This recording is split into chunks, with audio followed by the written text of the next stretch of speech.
Let's go with them. Well, hello. Hello, dearest Macy. Hello, everyone. Here we are at episode 14 already.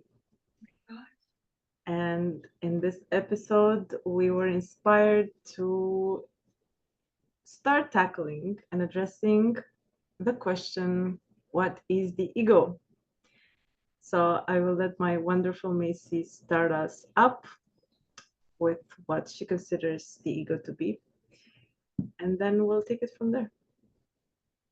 Thank you very much, Miruna. So exciting. I feel like this subject, this topic, passionates me so much, and we could do like 10 episodes on that. I just love it so much, and I find that as you grow spiritually or developing your mindset growth, personal growth, and as you want to journey more within, ego is something that is inevitable to face, to understand, to decipher, to discern. So I just feel that it is such an important topic that we must all raise awareness to. And even me, I can speak for me, and I'm certain you can relate, Miruna, but even until today, after so many years of working and understanding and deciphering the ego, you find new layers of this famous identity of the ego, right? So there's new layers. It's very, very anchored deeply into the way we were brought up in this world, right?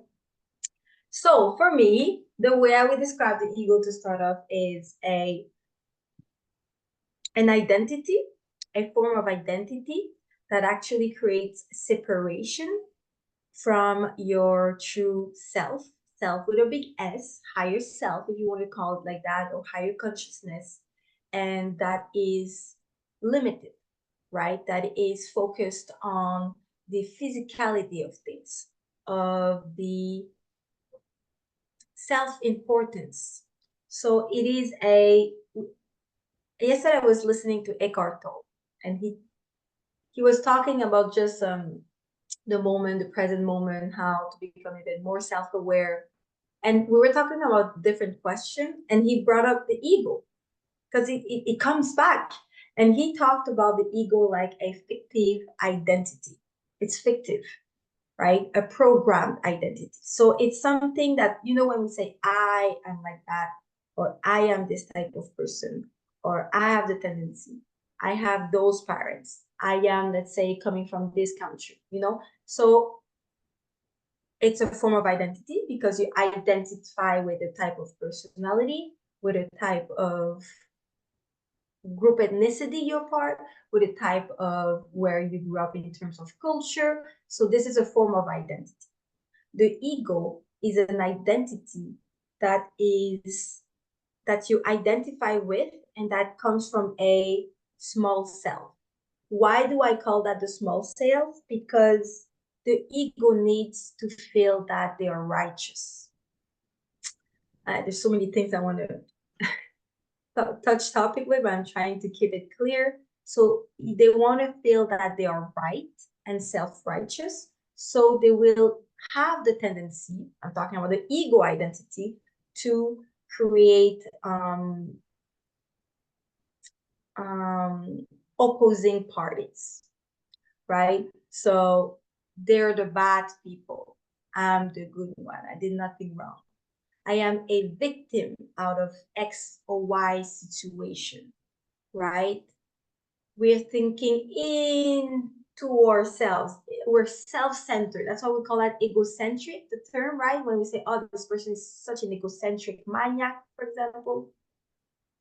I'm giving an example here. So it's turned inward in a selfish way. So we think just in our own perspective. We're thinking often in one way of seeing things, right? I'm talking the extreme ego identity here, right? Selfish, self-righteous, in separation, because often the ego identity is going to create feelings of they're not good enough, we're not good enough, being severe towards yourself. There's a lack of love. There's a lot of criticism. right? In the ego. So we can define an ego with multiple characteristics. But I'm gonna stop there and let Miruna say what she could add on to it. But it's basically an identity that we identify with unconsciously, and because we've been programmed, and the ego has been programmed, that often creates a sense of smallness and limitations into our outer world. Yeah. Just that. I Pero love now it. trying. I love it. So passionate about this. Oh my God, it was such a wonderful tour. I wouldn't necessarily add anything. It was so complete and beautifully explained. I heard it very clearly, very, very clearly. You actually you mentioned as well the not being in the present moment. So like basically to sum it up, I would say it's either a collection of your memories, like identifying yourself with a collection of memories, because all that we say, you know, the culture, the past, the whatever we lived, whatever we experienced, it's already a memory, right? It's not happening right now. It's just a collection of memories, right? Or projection of a future, which is also imagination. So either way, it's in the imaginary world. It's a visual idea of who you are. It comes with an idea. I have an idea of who I am. So culturally, I'll say, you know, I'm Romanian. Of course, we respond, but if I truly believe I am that, that's where, there you go, have an ego. Or the flip side of the deflated, the small self, is the overinflated. I am passionate about the super ego. So I love this. the inflated self is also an ego. It looks, we see it often in narcissistic, extroverted personalities. So they look so confident and like over important and know-it-all, and usually obviously they feel they're separate because they're so much better, right? They're not the same with so that's like the upper side of the ego, but not in the positives. It's the same thing. It's just like one is inflated, I don't feel good enough and I'm so small, look at me, I'm a victim. And the other one is like, oh, I probably gonna persecute you if you don't believe what I believe, and I'm going to be looking down on you. And so I'm inflated. I would think that the ego plays into between I'm not good enough and look who I am, you know, like, oh, who do you think you are? Because I am superior to you. So it's like a play between superior and inferior. I want to add to that before you continue how the same ego can actually play field towards the same spectrum. So a person who is known, let's say, or seen to be a super ego intendant, I know better and everything, can find itself to be like that with themselves. Oh, I'm not good enough in a certain situation. At the opposite, we can be very like that, but then someone that we deem to believe that they're lesser than us, then we start in having this super ego. So it's very interesting how the dynamics calls out your ego and your ego adapts to whatever goes into the programming. I love this. Keep going. Yeah, so true. And in my own experience, it's totally true. I had the full spectrum. Not all people play into the to the full spectrum, right? I think we have a preferred polarity of like I'm gonna play in this one more, but definitely the both dynamics happen in one person, and can even happen, you can even see in one day, you know, you're like suddenly you're a victim to your circumstances in the morning and then in the evening you think you're like the prophet of the nation. It's so funny. I mean, I love to laugh at it. And laughing at oneself, I've learned that with the years, laughing at myself, my small self or the big self, doesn't matter. Laughter breaks through the ego. That's from Eckhart, actually. Laughter breaks through the ego. Just crack a good joke, and I mean, and if you're willing to laugh at it, it just bursts the bubble. It bursts through the bubble, and you just suddenly reawakening to, oh my God, like in the here and now, life is speaking through me. I don't need to it's like when you think about it, when you something came and then it went, but I'm gonna call it back, come back. Yes, basically the freedom, the freedom of not being this one thing is the opposite of the ego. So the ego comes with, I'm going to bring it a bit home into the how does it feel? It feels constrained or overinflated, but even if you're overinflated, you're going to be anxious, right? Is somebody going to see through your schemes? Is somebody better than you because you're in superiority? So it's like, I have to be better than so it's going to be anxious, or it's going to be fearful or Limited. controlling or limited. Yeah, comparing, always comparing either yourself with your older self, yourself with your imaginary I don't have $1 million self, but I hope I have it soon. It's always going to be or looking at the past or projecting onto the future. Like literally cannot exist in the present moment. The ego and the present moment are definitely not best friends, because if you come back here and now, like here and now, what I am has nothing to do with anything. Just by coming back to here now, I feel it's not an elation or like an inflation. It's more like a freedom, right? It's just anything is possible. Like I don't know what's gonna come out of my mouth. I'm very spontaneous. Life is expressing through you, but I'm going into what is not the ego. Sorry, let's go back into what it is. It's the opposite of this. It's the opposite. The opposite would be I have to plan and calculate, compare, and just it feels very rigid. It feels, yeah, and there's always an undercurrent of fear every single time. There's an undercurrent of fear. I love this, guys. Oh, amen. There we go, guys. Thank you very much. Wow. I love those keywords we said, I separate identity. You mentioned about the rigid parameters of the ego identity. You talked about how the ego in the present moment cannot really mesh actually together, right? Because it's either memories from the past, or either how you project yourself, how you're gonna act if that or that happened. Then you create this perpetuation of your identity attached to the ego. I love this so much. And today, guys, we're talking and we're introducing the topic of the ego, right? We did not touch base again of what is not, if what is the purpose of it, if it's good or not. We're gonna, don't you worry, we're gonna touch base on all those things. This is so much fun. I love it. For me, this is candy. It's like I'm in a candy store. Yeah, I totally get you. I love it. And I would even add, as you were speaking, that there's is, because it comes from a different place, right? And often, and I used to be the one saying, it serves me. I need some time. And I used to say that I need some time to be prideful because I have to protect my pride, protect, to not be mocked around, to not be insulted, protect my kids, my family. I don't have kids, by the way, but I'm just saying my family, Your future whatever kids. else, right? You tough up. What do you say? Your future kids. You're my future kids.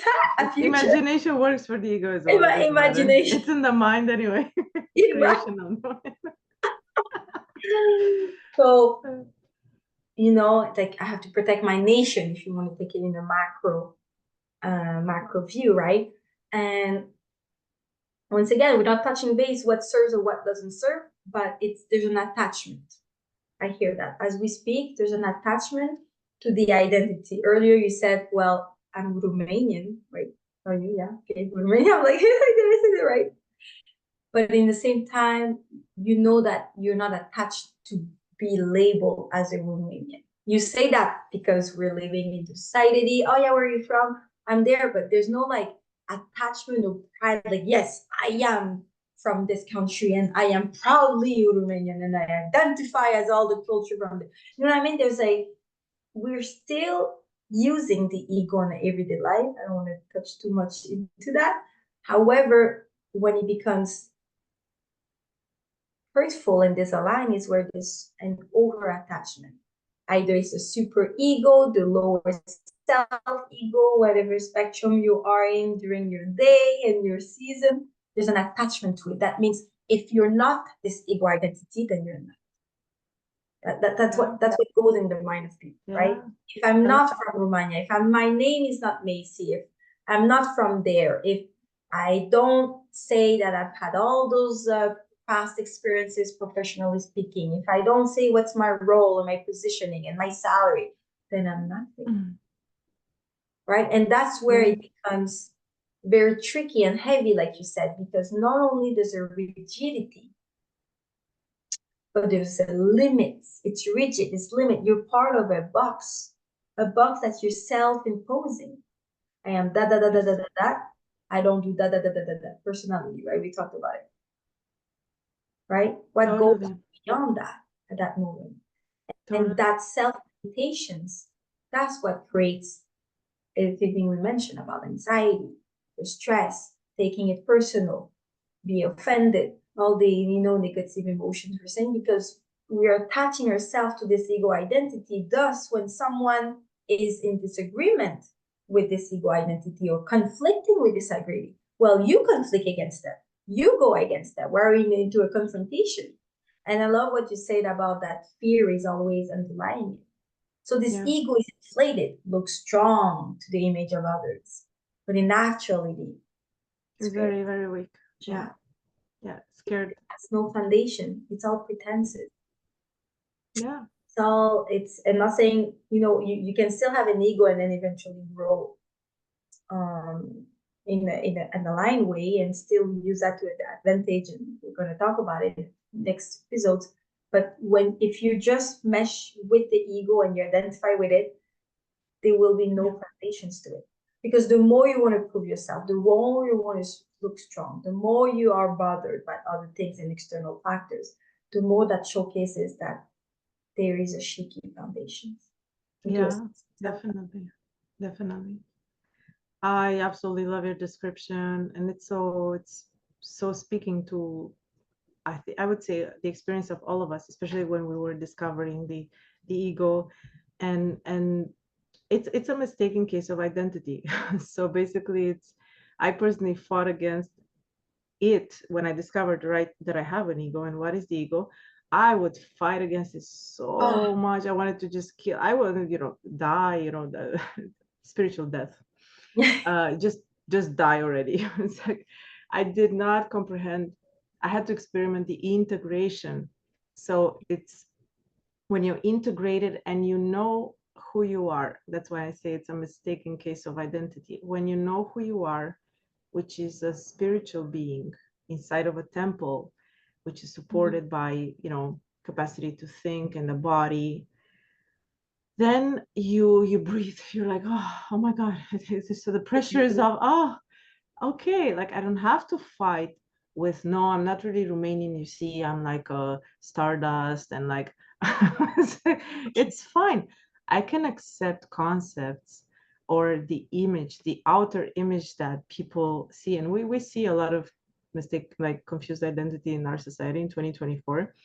It's like we're trying to identify or disidentify completely, because as if we're scared that either we're nothing or like we're it's so much confusion. So the what is of the spirit is of the spirit. What is the life force that lives in you? If you haven't recognized it yet, you're going to be very anxious and confused in your identity. You're going to try to find your androgenity or your unity in your body.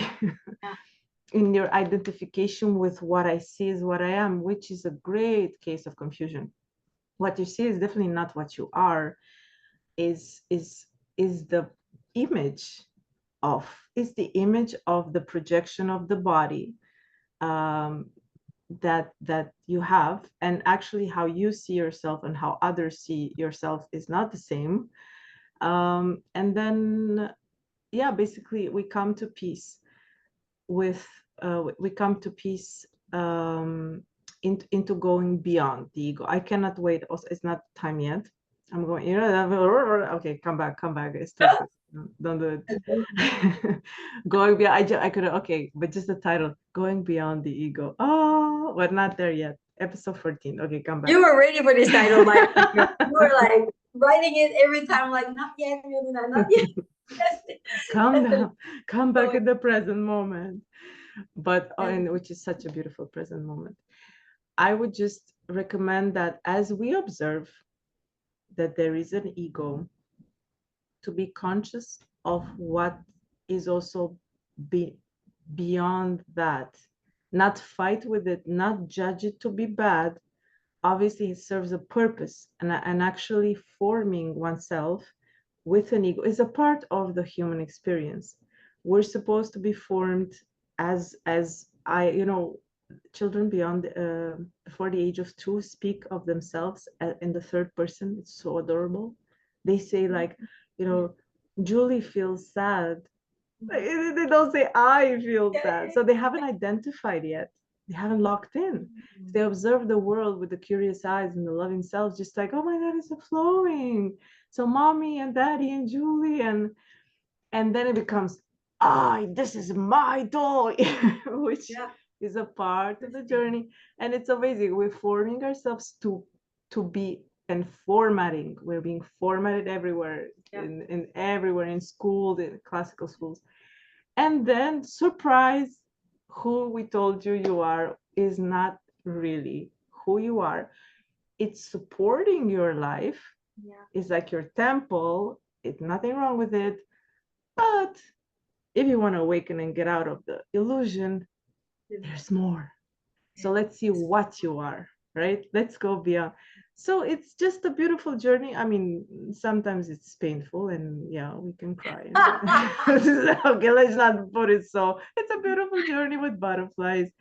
No, there's all kinds of creatures. It's anchored for sure. And yeah, but it's exciting. It's very exciting. It's so exciting. Thank you so much for sharing. And I love this because that you mentioned that the evolution as you're born, you grow. I do feel like the ego's there. It's kind of almost part of our physical body, and it serves a purpose. So we're not here to tell you guys, get rid of your ego. We all currently have it. We're not I'm the ego, but I currently have it, right? Especially when you have your interactions, when you have, moments that challenges your sense of self. And so it is present. It's there for a reason, to allow you to have this contrast, right? So I love the fact that you said, well, they don't understand yet. And then as they grow older, especially the society we live in, everything is designed to make us feel my own, your own, I, you separation.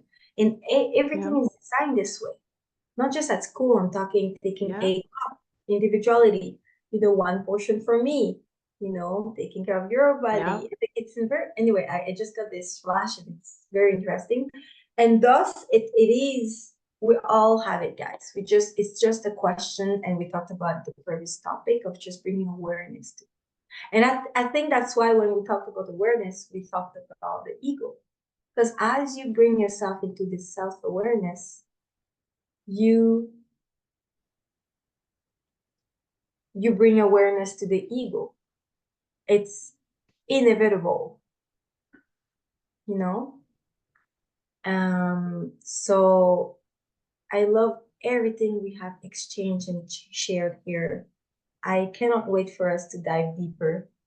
I feel like we are gonna keep discerning even more the ego from what we have experienced, and hopefully that serves you. And oh my gosh, this is so exciting. So exciting.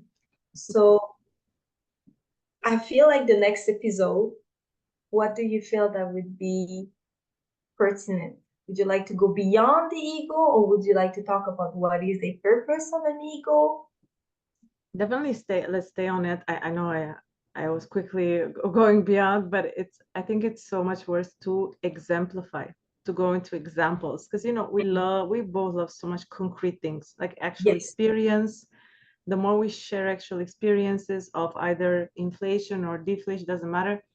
I think it speaks to those who listen to us, and we're here to find relatable experiences and Yeah. help each other reawaken, bring more awareness. So Yeah. the ego, how do we experience it concretely in our lives? Could be. Hallelujah. Miruna, you have her title. So this is our next I'm episode, gonna let it guys. down. I love it. We're gonna have so much fun with that. How do we experience the ego concretely in our everyday life or in our lifestyle? It is omnipresent. So and Yeah, afterwards, don't you worry, we'll talk about how we can use that to our advantage so we can keep elevating, from that. So yeah, how do we experience it concretely, guys? Hope you enjoyed the episode. It has been a quick right into the topic type of episode, but we are gonna have so much fun for the next ones. And yeah. yeah, can't wait. Thank you so much, dearest Macy. Thank you, everyone. We are looking forward to the next one. Have a blessed day, and we'll see you soon. Very nice. Oh, bye everyone.